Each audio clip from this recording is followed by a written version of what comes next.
वाटतंय महाराष्ट्र सरकार आणि बेलापूर विधानसभेच्या आमदार सन्माननीय मंदाताई म्हात्रे या महाराष्ट्र भवनच्या भूमिपूजनचा बहुधा रेकॉर्ड करणार आहेत की काय असं दिसतंय।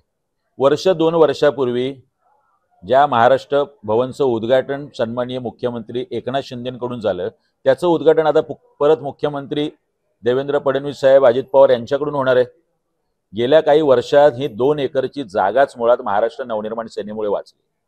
तिथे संरक्षित भिंत उभी करणं असेल, पत्रे उभं करणं असेल, बोर्ड लावण्याचं काम आणि अंगावर केसेस घेण्याचं काम महाराष्ट्र नवनिर्माण सेना नवी मुंबईने केलंय। मात्र फक्त भूमिपूजन करायची, महाराष्ट्र भवन अद्याप अस्तित्वात उभं नाही। गेली 12 वर्ष मंदाताई या आमदार आहेत, त्यामुळे मला वाटतं आता संपणारी 4 वर्षाच्या कारकिर्दीत तरी ते महाराष्ट्र भवन उभं राहील आणि ग्रामीण भागातल्या मुलांना त्याचा फायदा मिळेल अशी अपेक्षा करतो।